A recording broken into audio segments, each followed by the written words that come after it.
Good morning, everyone. We are joining the 42nd lecture of Archaeological Sciences Center webinar series. And this month we have a different time because our speaker is located in a different time zone. And I'm really thankful to Professor Gregg Jamison for agreeing to deliver this talk, even though it's late in the night. And he's managing to talk to us for at least 1 hour. So, welcome, Professor Gregg Jamison. It's nice to have you here with us. And I also welcome all the participants for this lecture series. We have been joining us every month, and we are reverting back to Indus studies, Harappan studies. We are going to look into some of the seal manufacturing processes, which Gregg has worked extensively. And over to Munka, I'll request her to introduce the speaker. Thank you, sir. Welcome everyone for the 42nd lecture of the AAC webinar series. Today, with great pleasure, I introduce our distinguished guest, Professor Gregg Jamison. Professor Jamison is an associate professor of anthropology in the College of General Studies at the University of Wisconsin-Milwaukee. His expertise spans the fascinating domain of anthropological archaeology, and his research focuses primarily on the enigmatic and captivating Indus civilization, with a keen interest in inscribed seal production, craft techniques, and origin of cities and states. In addition to this, his academic pursuits, Professor Jamison serves as the lead archaeologist for the University of Wisconsin MI Recovery and Identification Project, a noble endeavor dedicated to recovering and repatriating the remains of missing American armed services personnel from World War II. He has conducted various archaeological fieldwork in India, Pakistan, Oman, Bahrain, France, Belgium, Poland, and throughout the Midwestern United States. His recent publications have focused on multifaceted approaches to Indus seal production and use, with an emphasis on diachronic variation. Today, we have the privilege of delving into Professor Jamison's recent research endeavor, a comparative study titled Unicorn Seal Production in the Indus Civilization, a comparative study of style, skill, and standardization. Through replicative experimental ethnoarchaeological studies and formal statistical analysis, the study identifies multiple sources of variation, some of which are patterned. Through his study, Professor Jamison challenges traditional notions of standardization in Indian unicorn seal production, offering fresh insights into the organizational dynamics of this ancient civilization. So before we embark on this enlightening journey, I would like to thank Professor Jamison for generously sharing his time and expertise today. Sir, you may begin with the slides. Thank you very much. Good morning, everybody. Even though it is late here in Wisconsin, I am happy to be joining you this morning to talk a little bit about some of my research. Before I begin, I would like to acknowledge and thank all of the institutions listed on the screen, particularly the Archaeological Survey of India. I'd also like to acknowledge funding agencies which supported aspects of my research, particularly the Fulbright Foundation and the K.N. Dixit Fellowship for Indus Archaeology.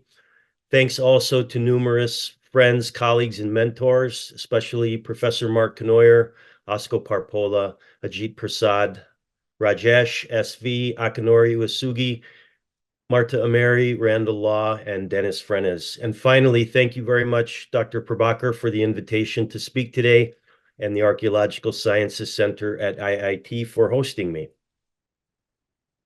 My research focuses on variation in Indus seals and what this can tell us about the people who made and used them in the past. My primary emphasis is on iconography. I leave detailed studies of the inscriptions to others who are far more qualified to analyze them than I. Most of my research has focused on unicorn seals. And what I'm attempting to do in this presentation is kind of summarize the results of my long-term research on unicorn seal production and use, and provide some conclusions about what this can tell us about the Indus as a whole. I study carving styles and techniques using complementary analytical methods to identify and try to interpret variation in production. I try to link this variation in production and use with broader issues of Indus organization and integration. A few of the methods that I have used that I'll be talking about today include experimental and ethnoarchaeological studies, formal attribute and metric analyses, and then some of the statistical analyses that we have undertaken recently. I think it's important first to define and explain what is meant by the term seal. There is a tendency for people to use terms, not just in the Indus, but elsewhere, when talking about seals, sealings, and related inscribed materials without explicitly defining what they are. And this can sometimes lead to confusion and misunderstandings. So I, along with my colleagues, Marta Ameri and Akinori Uesugi, described or define Indus seals as objects engraved intaglio with script and or iconography using or usually carved from soft stone and perforated some way or another. And these can be distinguished from other related inscribed materials such as tablets, seal impressions, sealings, not only based on morphology, but also production methods. As many of you are no doubt aware, the most common type of Indus seals are inscribed square seals. They are always carved intaglio, usually with an inscription and an accompanying animal motif. The so-called unicorn is the most abundant of these iconographic animal motifs. It represents about 70% of the known corpus of these kinds of seals, and it's distinguished, of course, by its single horn.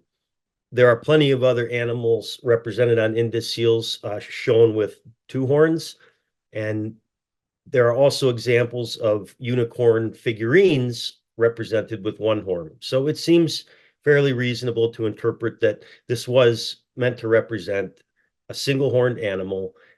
What its purpose and function is, we don't know. When we look at the entire collection of Indus seals, the entire corpus, we can see that they are actually quite variable in form and function. Most are inscribed stamp seals with unicorns, but they are by no means the only kind or type. We have examples of seals that only have inscriptions. We have examples of seals that do not have animals. They have narrative or ideological scenes. They're made out of a variety of other raw materials besides fired steatite, including metal, like the silver unicorn seal pictured here from Mohenjo-Daro, very rarely copper, clay, other raw materials. Among their many functions, we think that seals were used for administrative purposes and to reinforce and legitimize the social order. And because we can't read Indus writing, the study of seal production and use is necessary to try to evaluate issues of Indus organization and integration. There's been a tendency in the literature and even in the present to define or describe seals as highly standardized and uniform. Here are a couple quotes dating all the way back to the earliest excavation reports by Sir John Marshall and a recent paper by another very good Indus seal scholar, Adam Green. Collectively, there's a tendency to describe them as being highly standardized and uniform. And to a certain extent, they are. But one of the things I'm trying to emphasize in my research is that when we look at it at different scales and through different lenses, there is actually significant evidence of variation. And some of that variation, I think, is meaningful and can help us understand the Indus. Most Indus seals are made of fired steatite, at least during the urban phase, during the integration era. This is the most common type that we see. They're made of fired steatite, which is usually lightened in color. They're squarish in shape. They're perforated, usually with that carved knob or boss on the back. And they contain the same basic compositional elements. Usually they have a short inscription, some kind of an animal, and in many cases, an object in front of that animal. Nobody would disagree with that. For me, though, the problem with this is simply that it ignores or marginalizes some of this variation that may reflect meaningful cultural practices, ideas, and beliefs. When we actually start looking at and comparing different unicorn seals, we can see that there is a considerable amount of variability. And there are lots of different ways to think about and interpret this variability. When I started studying these many, many years ago, my first question was, why was there so much variability in the appearance of unicorn seals? You can look here at examples from important Indus sites that have produced unicorn seals. And even though they all have unicorns stand in front of them and inscriptions, the ways in which they are carved, decorated, and adorned are quite different. And that is an important, I think, source of variation. It's just at a smaller scale. So over the years, I've spent a considerable amount of time and effort investigating and trying to understand not only the sources of this variation, but what it means. And I, along with my colleague Akinori Uesugi, have identified 4 broad categories or major sources of variation in Indus unicorn seals. These are, in no particular order, production, operational sequences, diachronic variation, change over time, and finally, carving styles. Thanks in large part to the pioneering work of Dr. Randall Law, we know that even though steatite was the preferred raw material for making Indus seals, Indus artisans, Harappan craftspeople were acquiring steatite from multiple different sources. And we can evaluate this not only geochemically, which is what Dr. Law has done, but even by examining and comparing unfinished seals or debitage. We can see that steatite comes in a variety of different colors, textures, and qualities. And that's something that I don't think we have paid a lot of attention to in the past. And I think it's interesting because it can help us further understand what kinds of steatite were being acquired and transformed into seals at certain sites. There's been a lot of experimental work done on firing steatite. Most finished steatite artifacts from the Indus, be they seals or beads, are fired and light in color. But the ways in which that can be accomplished are variable. We know, for example, through earlier experimental studies by Knoyer, Randall Law, and myself, that certain types of steatite will whiten all the way through and harden just with the application of heat. You don't have to do any surface treatment. You don't have to do any kind of glazing. It will just fire white on its own, like these examples you see here in the upper right part of the slide. But other types of steatite, it doesn't matter how high or how long you fire them, they will not turn white. You have to do something else to them, whether that's a bleach, a glaze, some other kind of surface treatment. You have to do something to transform that. And some of the experiments that we have done with steatite, this is an example of steatite from Gujarat here on the bottom. You can fire that steatite as hot as you want for as long as you want, and it will not turn white. But if you bleach it using Sajikar or another type of bleach, or you glaze it, then you can transform the color.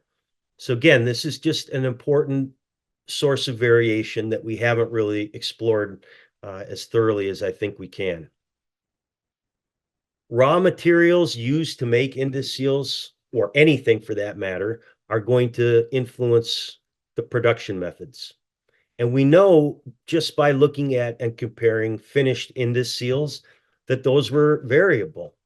We can see, particularly when we start looking at broken or damaged seals, that some of them were almost certainly surface treated before firing to make them white. You can see examples of these near the top of the screen, where it's just a thin coat that looks like white, probably some kind of a steatite-based glaze.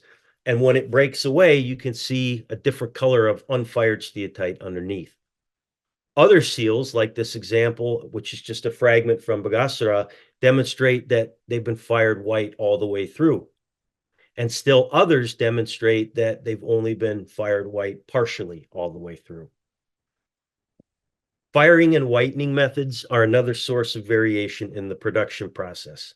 And whether they represent meaningful differences or not, I can't say, but they might, and so it's probably worth further investigation.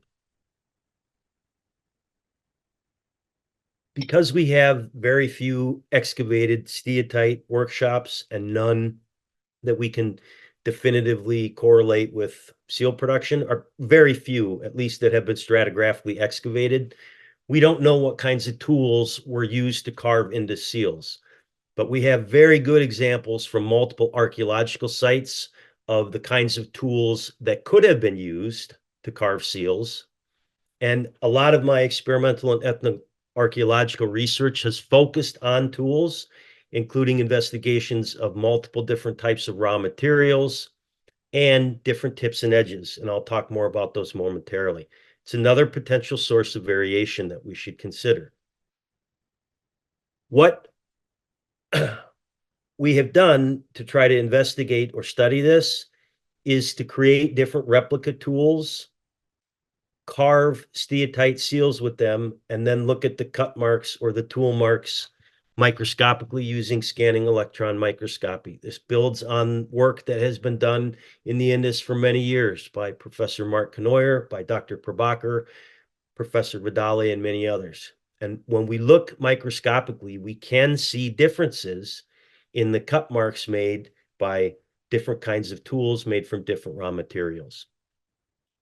Operational sequences are also quite variable. Sometimes we can see that the inscriptions were engraved first, with these examples here. Other times, it appears that the iconography was engraved first, which you can see on the right. This is significant in as much as I think it does provide evidence or additional support for the idea that unicorn seals are not standardized.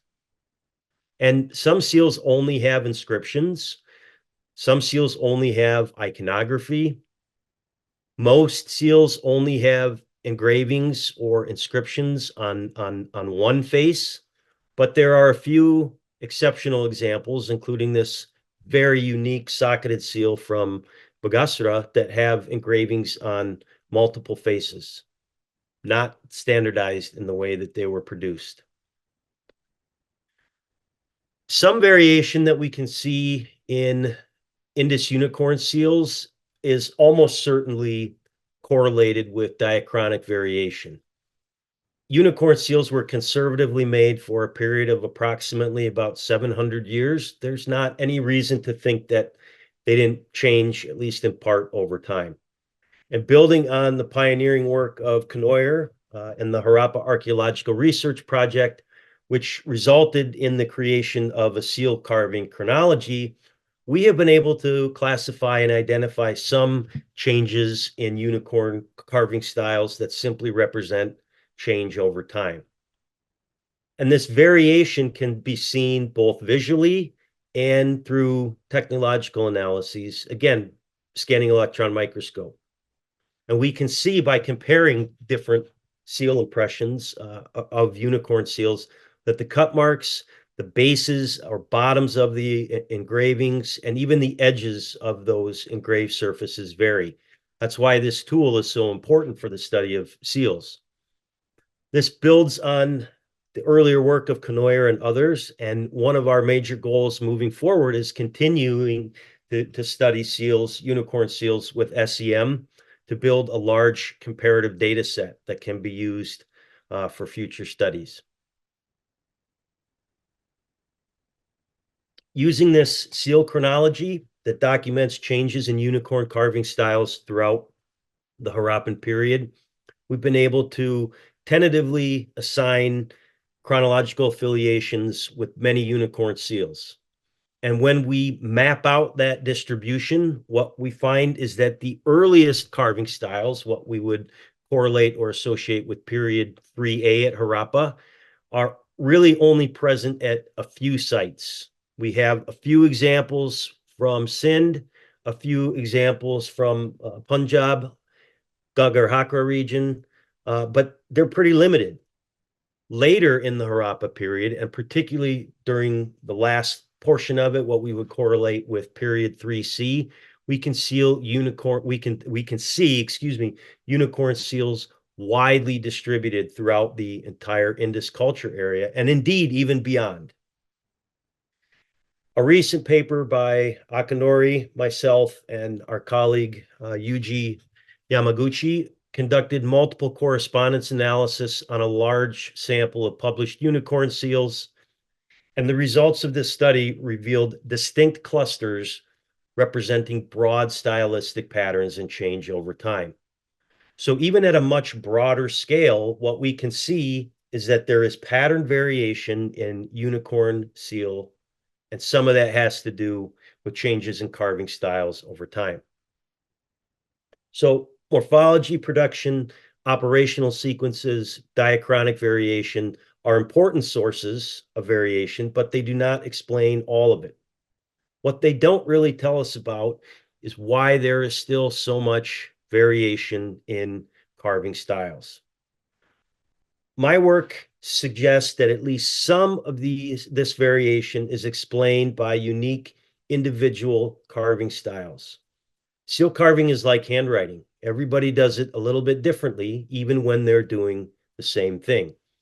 And this interpretation is based on both ethnoarchaeological and experimental studies of Indus seal replication that were undertaken many years ago during the course of my dissertation research. Many of you, I think, are probably familiar with this work, but for those who are not, I spent a considerable amount of time working with professional stone carvers in Udaipur in Rajasthan. And I specifically chose Udaipur because up until fairly recently, it had a large steatite craft industry that at the time I was working there still relied on traditional non-mechanized forms of production. In other words, tools and techniques that would have been similar to ones that Indus craftspeople would have had. The professional carvers in Udaipur make statues to sell to tourists. They work in shops, their homes, other public places. This is a generational trade practiced by families. And up until fairly recently, they also worked on commission. They would make or fulfill orders for families. It's only been in the last 20 years or so, based on the information I have, that it's shifted towards more of a tourist market. So I was fortunate to work with 3 of these artisans in Udaipur. All 3 of them were professional steatite carvers with at least 10 plus years of experience, all carved by hand. And what was very fortunate for me was that all 3 of them were related, either by blood or marriage, with shared training and backgrounds. They'd known each other since childhood, and they'd all been carving for at least 10 years. So with the aid and support of my good friend and colleague, Dr. Banu Prakash Sharma, we contracted these 3 stone carvers and paid them to do replicative experiments for us.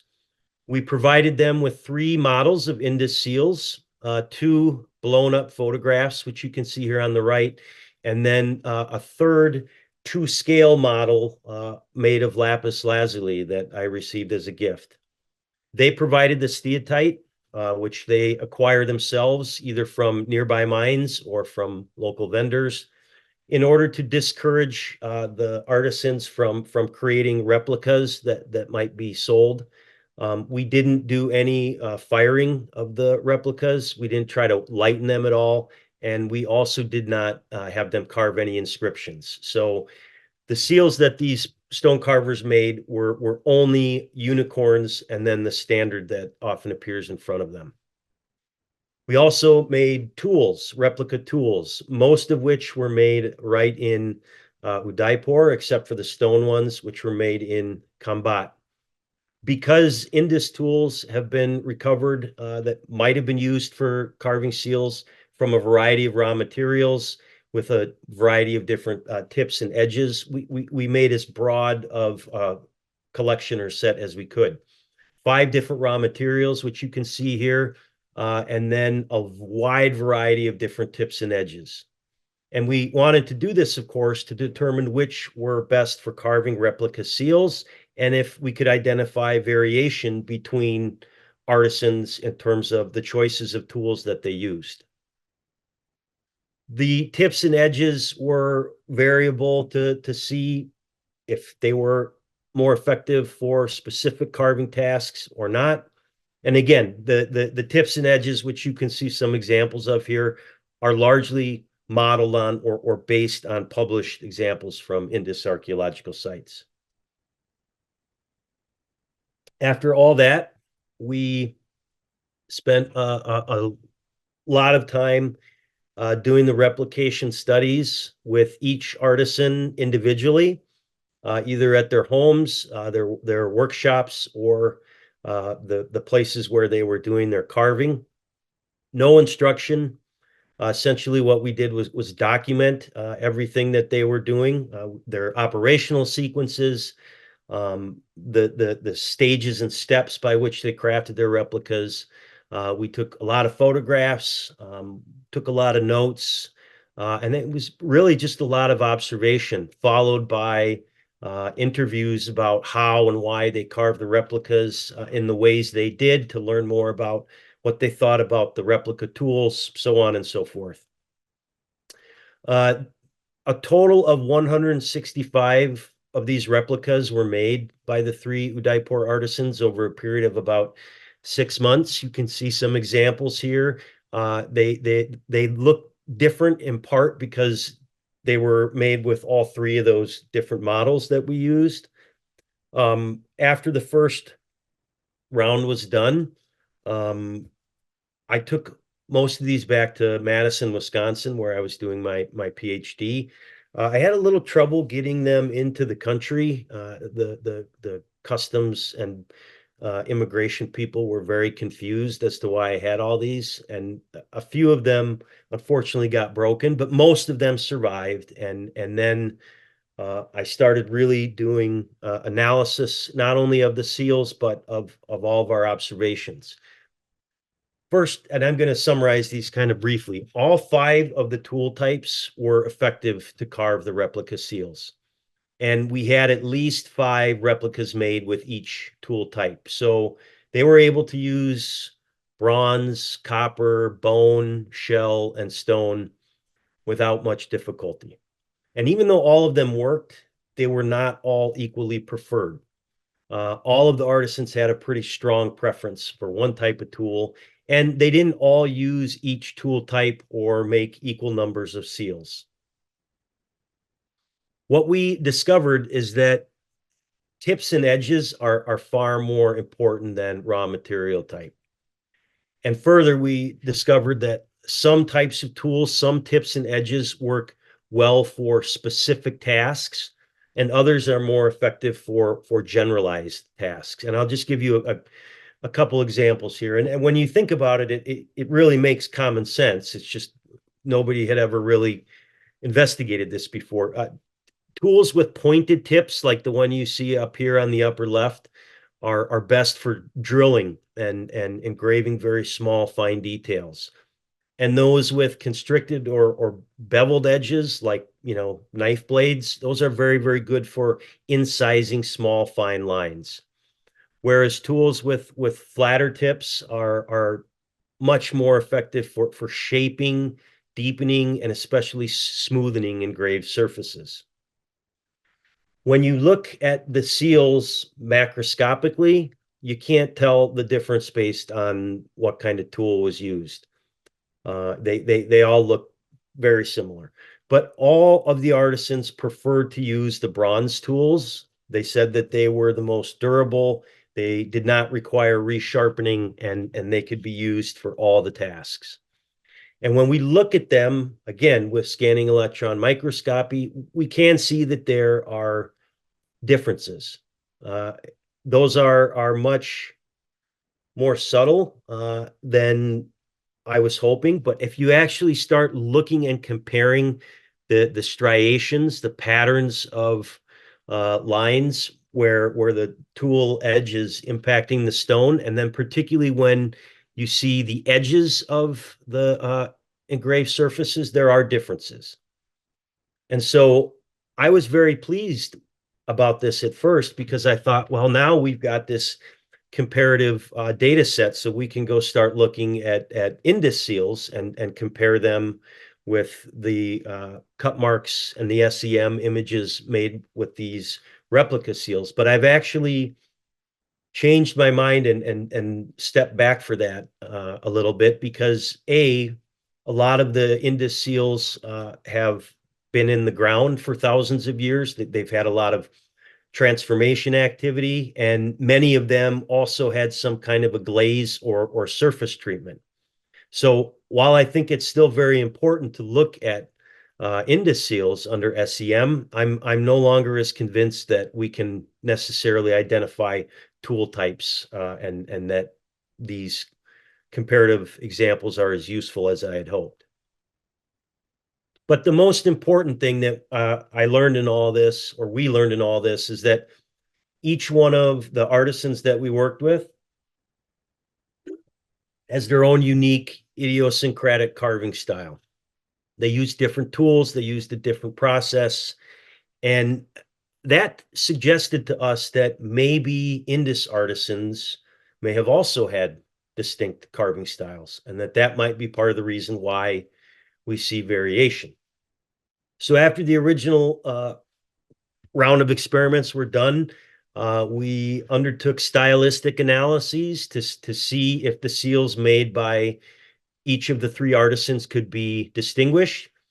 I chose 11 attributes or features of the unicorn for analysis, and then for each one of the replica seals, I assigned a type or a number, distinguishing or creating the different types based on a variety of factors, including morphology, the number of carving strokes used, say, for example, to engrave the standard, and then other decorative features, particularly on the head and neck, and again, the stand.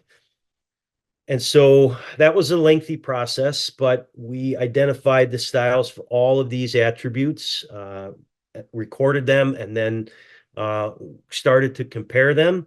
And I had a feeling, just by looking at them, that it would be possible to distinguish them based on which artisan created them. But I wanted to test it. I wanted to see if you could actually do that systematically. So when we did this, it was blind.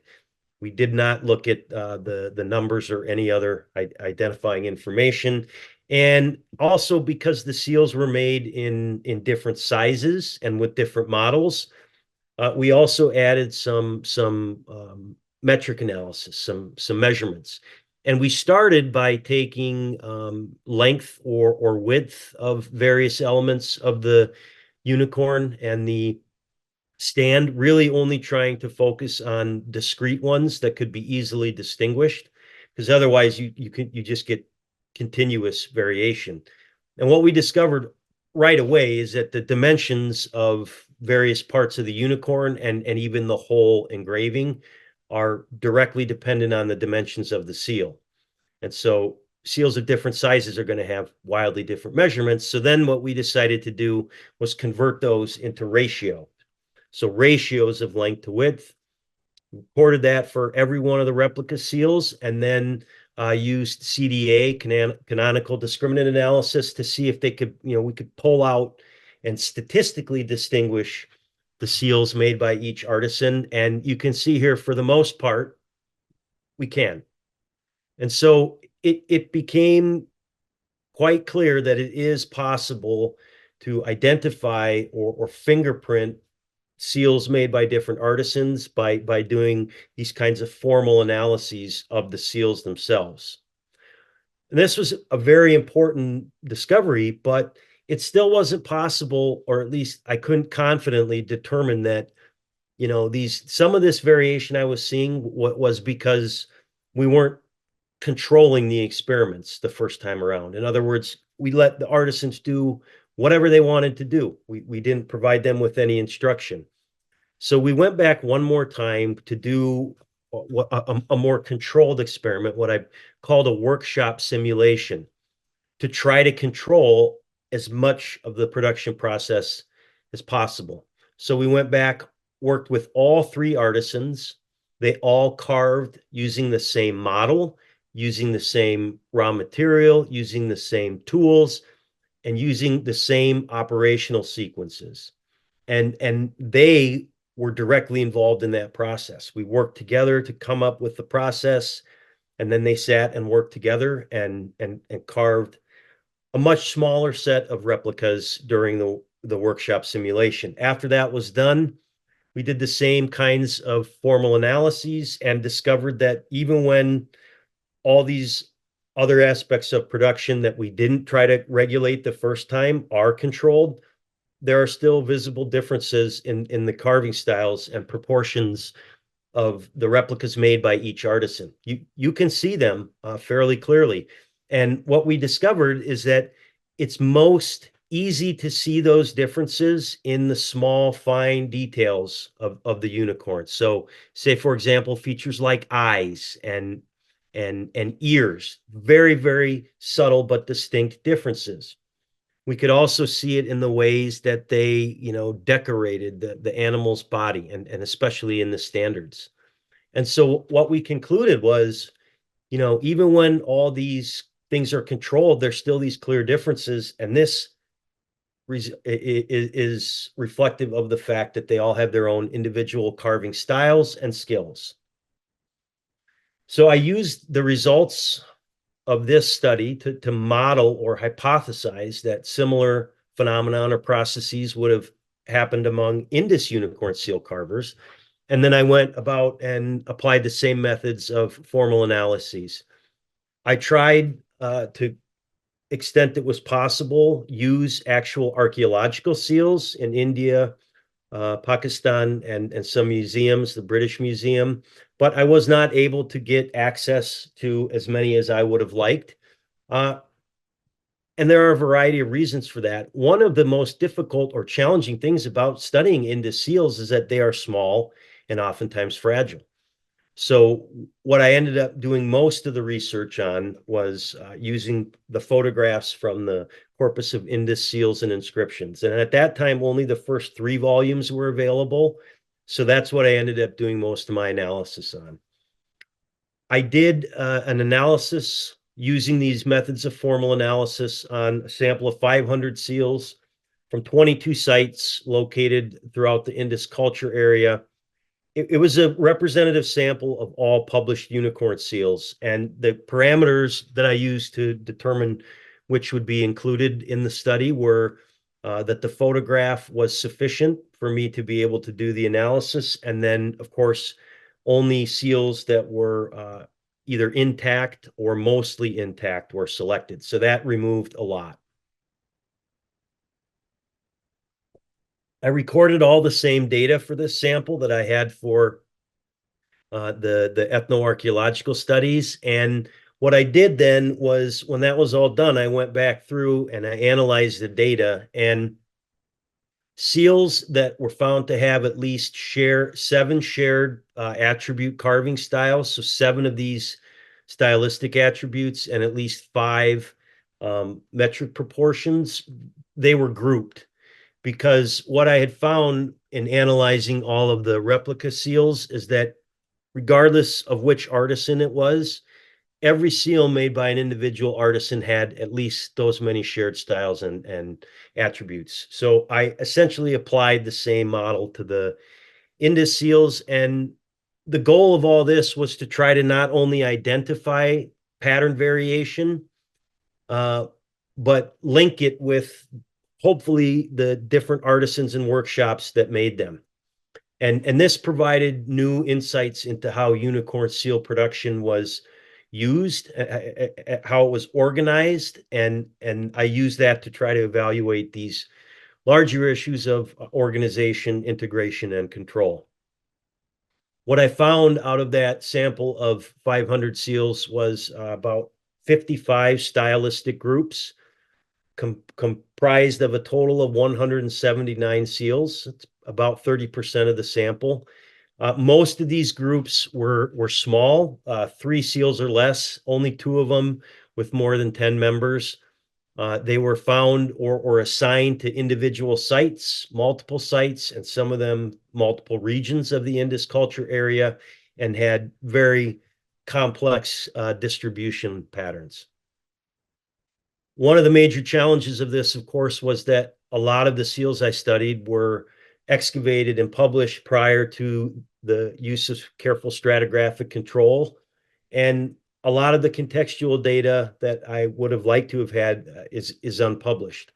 So what I did to account for this diachronic or chronological variation was to simply apply the seal carving chronology that developed by the Harappa Archaeological Research Project, which I mentioned earlier. So, for example, we can see that in period 3A, here's an example of a 3A carving style. The animal faces to the right. That's one of the most of the time. That's one of the key signatures. And the way that it's actually carved and engraved is very angular, very, very deep, very bold. We see a major shift between period 3A and period 3B. Not only does the animal direction change, but the artisans are now trying to make more smooth and naturalized engravings of body parts. And the corresponding change from period 3B to period 3C has to do not only with the way the animal is carved, but especially with the way that the inscriptions are carved. So this was a comparative tool that I used to try to assign, even if it's just roughly or hypothetically, periodization to the stylistic groups. And what I discovered is that there were examples of these groups from all three periods of the Harappa phase. They were not equally distributed. In period 3A, it's a very small number of total seals, only a couple groups. There were a couple examples that I tentatively described as perhaps a transitional between 3A and 3B because, you know, they still got these very bold angular carving styles, but now the direction of the animal has changed.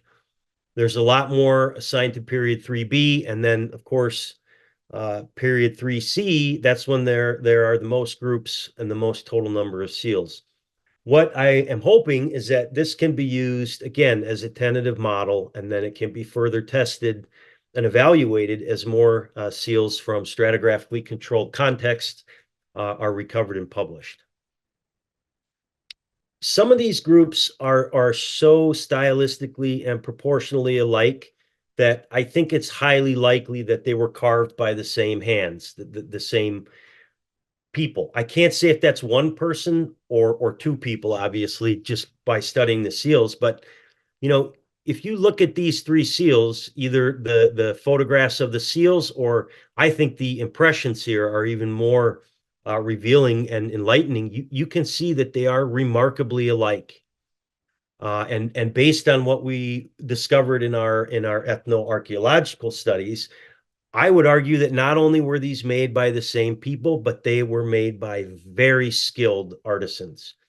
You have to remember, even a large Indus seal unicorn seal is 5 centimeters by 5 centimeters.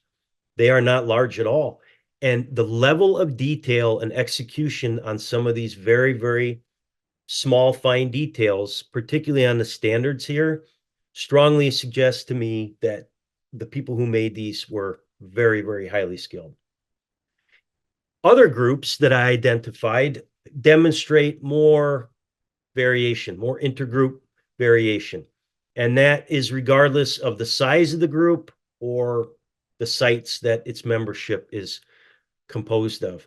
So if you look at this example of a group from Lotal, they are very, very unique and they have a number of shared elements, but you can also see they don't demonstrate that same high level of coherence like that group from Harappa did.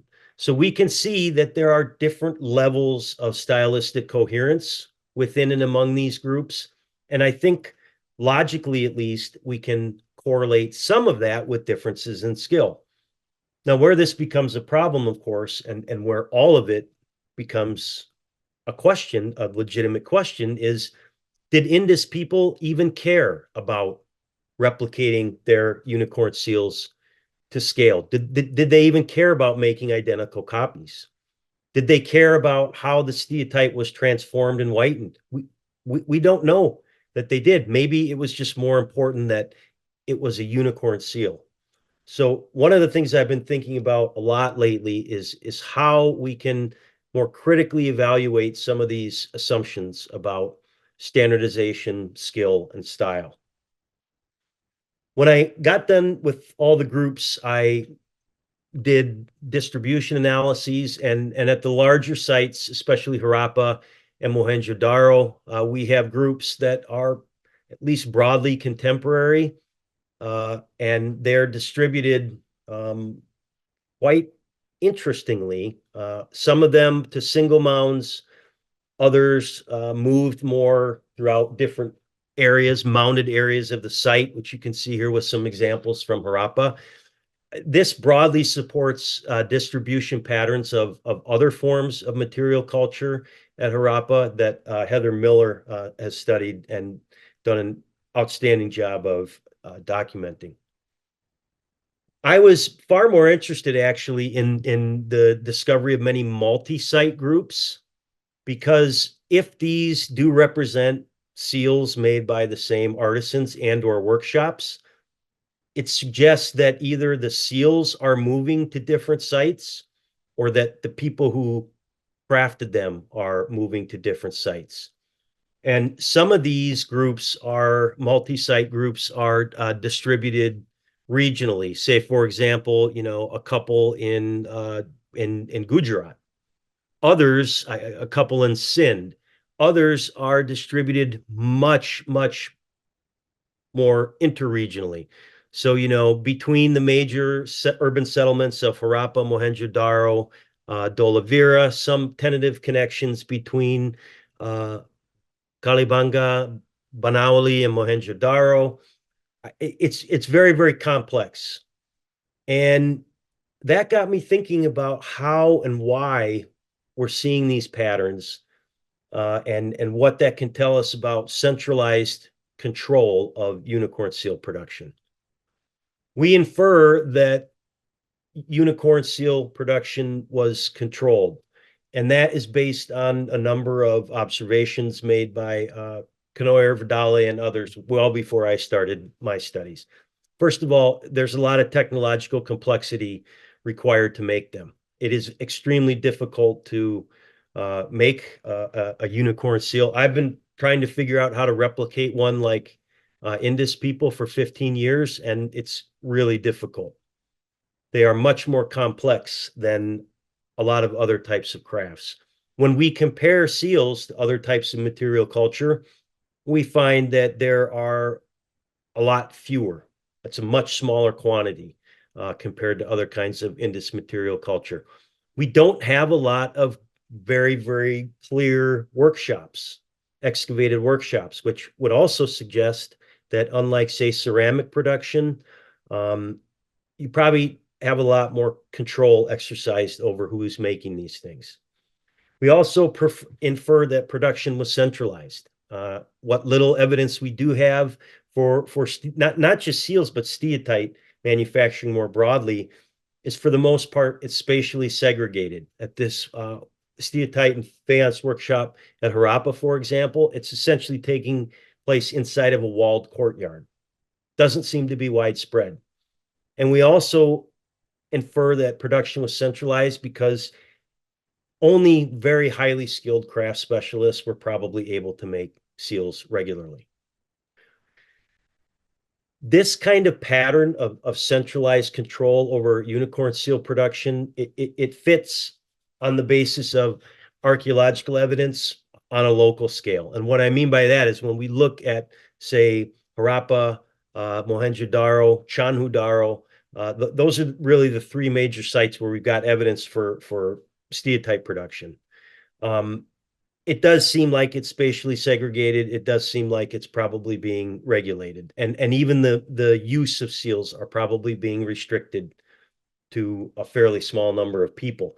But what my study has done is, when we look at it all across the Indus with this sample of unicorn seals, we can see that production and use were far more variable and decentralized throughout the Indus as a whole. And what I mean by that is that it doesn't look like unicorn seals are only being made at one site.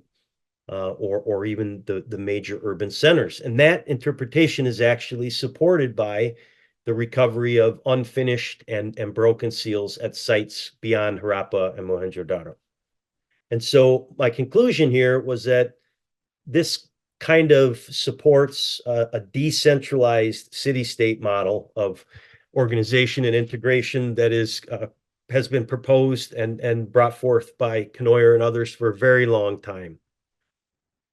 Seals are some of the best evidence of Indus organization and integration that we have. As you all know, we don't have anything that we can definitively say is a tomb, palace, no representations or large statues of individual rulers.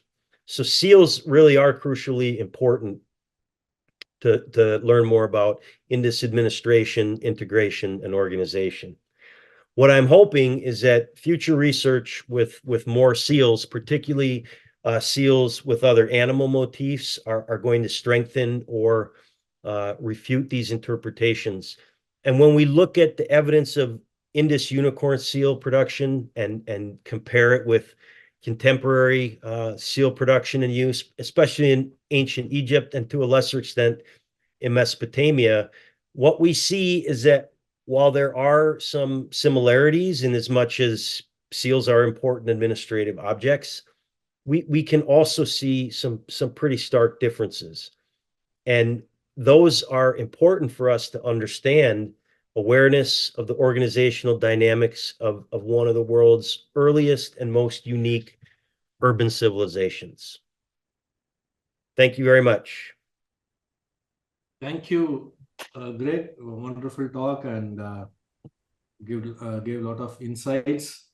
I would request Sharda to take over and moderate the Q&A session. Before that, I have a very small question, Gregg. While you were experimenting, were these craftsmen, they were also making a positive impression to see whether they are carving fine or not, or they are only relying on the negative carving only? Yeah, they were only doing the intaglio, just the negative carving. And then when they were done with the carving, they would instead of whitening or trying to fire it to make it harder, they'd just do a little polish with water, and then that was all we had them do. So at no stage they were making a positive impression and checking whether they are coming up with a good carving or not. No, they were not. I made some impressions later, but they did all of their carving like this, just intaglio. Okay. Yeah, Sharda. Okay, Gregg, can you hear me? Yes, I can. So I'll only take up the most pertinent questions since we don't have much time. So the first is by Mr. T.S. Subramaniam. He asks, how do you distinguish between an amulet and a seal? At the 4 MSR site, they have found what Dr. Bisht calls an amulet. It was engraved on both sides with the motifs of a dog, deer, a frog, and so on. But there was no script. So what's your criteria for distinguishing? Yeah, so for me, the important thing about an amulet, and I am not, my focus is mainly on these kinds of seals, but when I see something that is, let me see if I can find it here. When I see something that is engraved on multiple faces, multiple sides, and especially if it is socketed, if it has like a compartment inside of it, let me see. So this right here, that is what I would call an amulet. It is similar to what you see on most seals, but it's also quite distinct, particularly with these additional engravings. And then I don't even know what you would call that, a compartment. The next question is by Shikha, and she asks, do you feel that in the absence of rigorous chronological frameworks from different geographical zones, this limits our understanding as to when, how, and why these technological changes took place in the context of unicorn seal productions? And she further adds that it is actually interesting to note that with multiple dimensional changes in cultural systems, what made what made it so important, this unicorn iconography? I don't understand the second part of the question. It's framed a little differently, but I think that's what it means.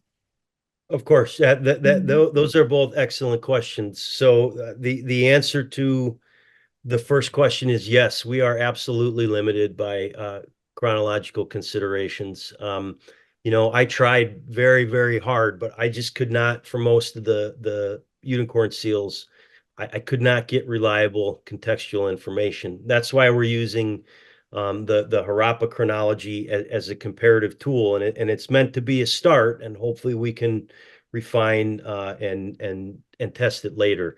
In terms of, if I'm understanding the second part of the question, why did the unicorn develop, and what role did the unicorn play?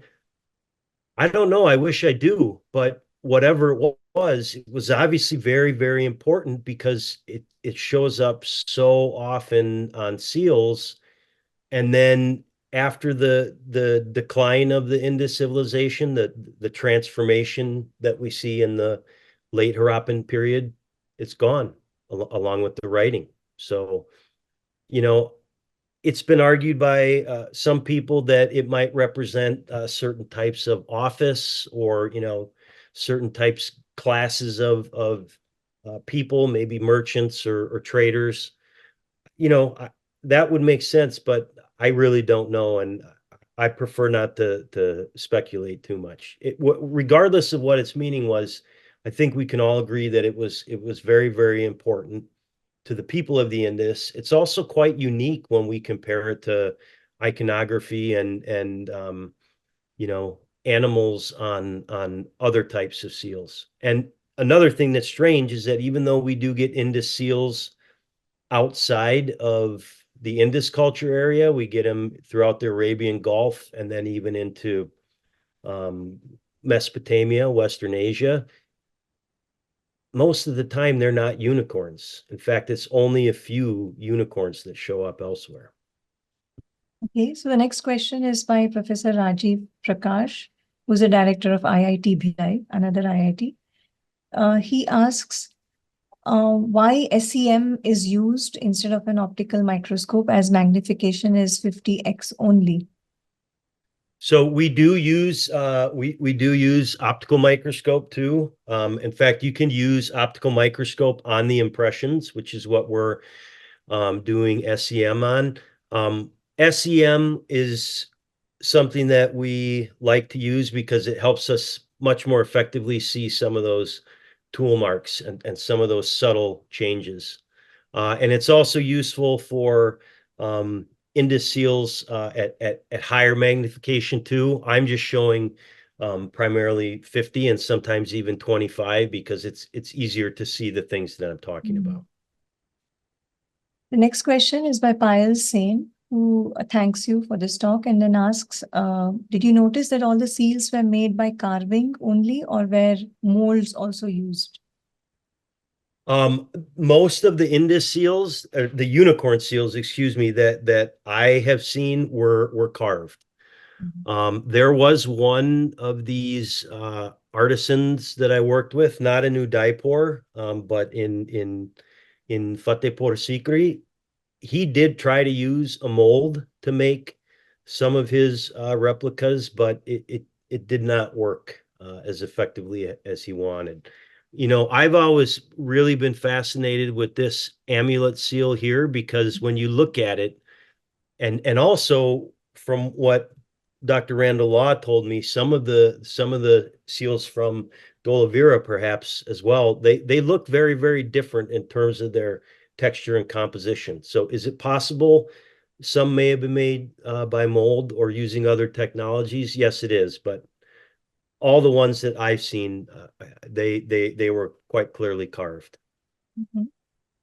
Okay, the next one is by Ritvik Balwalli, who asks, how do we discern the actual movements of the seals across the different regions of the Harappan area spatially? are there any models to understand movements of the seal, to understand where exactly they could be made, which might include the script? Yeah, that's a very good question. So there are a couple models that have been proposed, not only for how seals, but for how other types of material culture and perhaps even people would have moved throughout this enormous, vast region where we find Indus sites and material culture. I mean, it's unparalleled anywhere in the ancient world. Not only the area, but how incredibly diverse it is.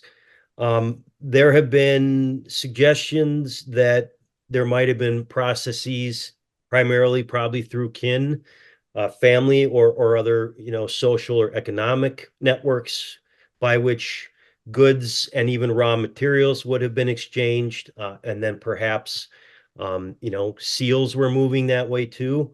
I think it's probably a combination of multiple factors that we don't fully understand. But when you consider that we've got good archaeological evidence for not only raw materials, but uh, you know, very, very important types of material culture being exchanged thousands of years prior to the emergence of the Indus civilization and over great distances, to me at least, it's not that surprising that they are moving like this. Okay, the next question is by Mandira Sharma, who thanks you for this presentation and asks, do we find any stylistic parallels with other cultures outside the subcontinent? That is a great question, and the answer is yes, we do. We find parallels, at least in when we talk about ancient Mesopotamia, we're talking about a very, very long time span, even longer than the Indus, and we're talking about multiple cultures, empires. So I don't like to make blanket statements because that's such an incredibly long and diverse, but there are some parallels during the Ur-3 and the what we call the Akkadian period in Mesopotamia, with in terms of and we've got in some cases texts that help us understand this too, where there are specific workshops that are making specific kinds of seals. And there are some people who have been working on seals and other types of amulets from West Asia in the Levant from the second millennium BCE that are finding some stylistic parallels like this, and perhaps maybe even in the Gulf region as well. So we do have some parallels. Okay, the next question is by Professor Ajit Prasad, who also thanks you for this very exhaustive talk on stylistic variation. He's curious to know if you have immediate plan to do an algorithm-based analysis for understanding the variation in styles. Yes, thank you, Ajit. Thank you for attending the talk. I hope you're well. Yes, we're actually right now in the process of trying to do computer-aided morphometric analyses, not only of the animals, but also potentially as a way to evaluate standardization with inscriptions as well. But my interest again is going to remain on the carving technology. I'm going to let the people who are far smarter than me try to decipher the script. Okay. The next question is again by Shikha. And she asks, while doing the ethnoarchaeological study, did you notice any add-ons from the artisan's side? Because they are only replicating the given task. So do you feel that this is one of the limitations of ethnoarchaeological experiments? Yeah, that's a very good question. I did actually notice add-ons for like each one of the carvers. And when we were doing the first round of experiments, I did encourage them. We did encourage them to do it in any way they wanted to. They had the models, but we encouraged them to create, or express themselves any way that they wanted to. And again, most of those expressions had to do with the small, fine details like the eyes and the ears and the hooves, because at some point you can't vary too much. You're trying to make a unicorn. There's only so many ways that you can do that differently without it not looking like a unicorn. So that individual expression was largely confined to those small, fine details. And the broader question about limits to ethnoarchaeology, yes, absolutely.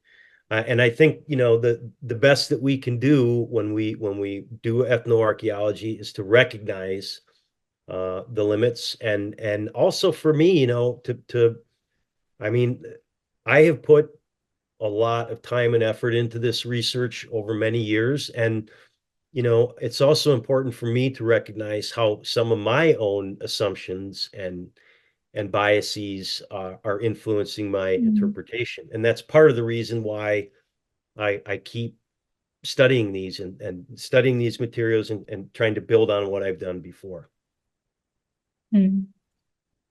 I think some of these questions here have already been addressed by you. So there's one question on the mold, which you already answered. So I'll take up this one here.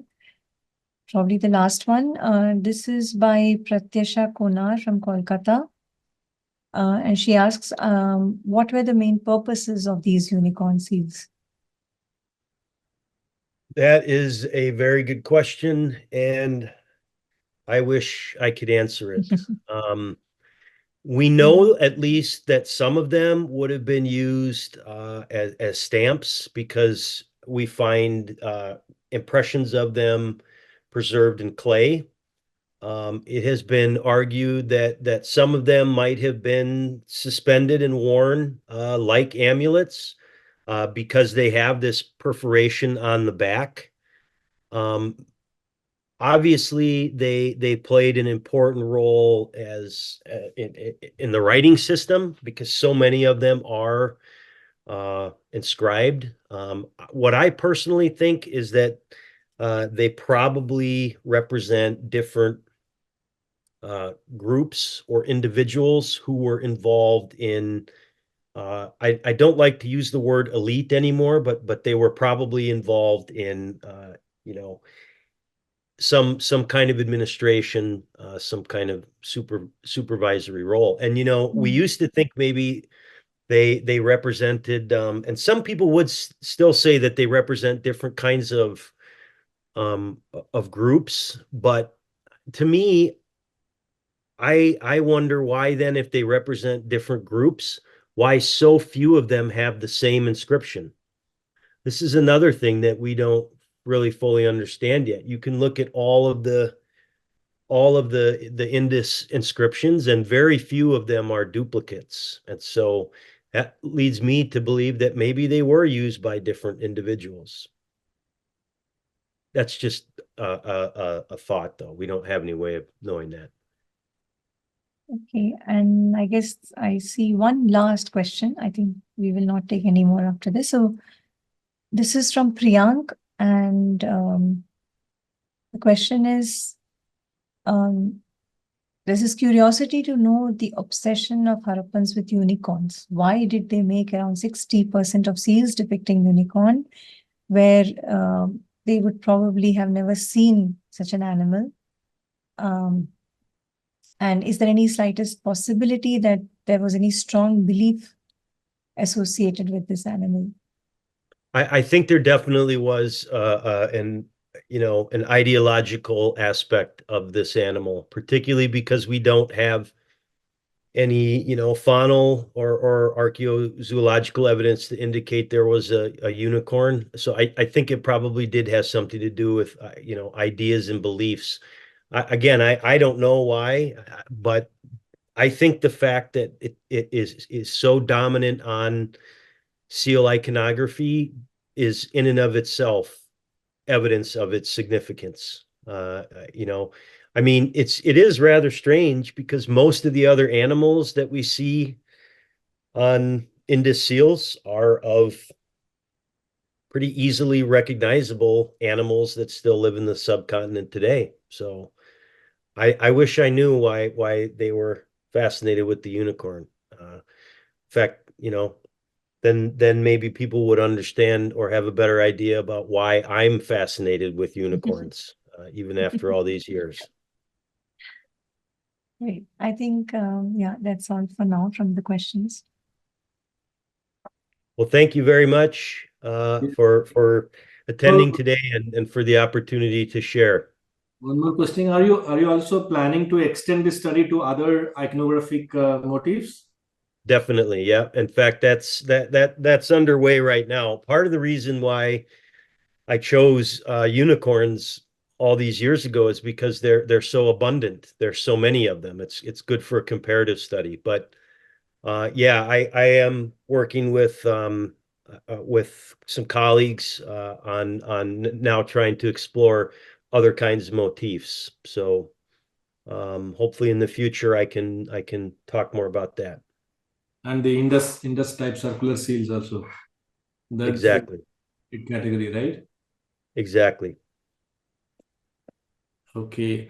Thank you, Greg, for this wonderful talk. I really appreciate your time and the efforts you took to deliver this talk at this very late hour. And I am really looking forward to many more talks from you. And I also thank all the participants who attended this talk, and I also request them to join us again for the next talk, the last week of April. Thank you once again to everyone. Thank you, Shardan. Thank you, Unka. Sign off now. Thank you Bye. all. Bye bye.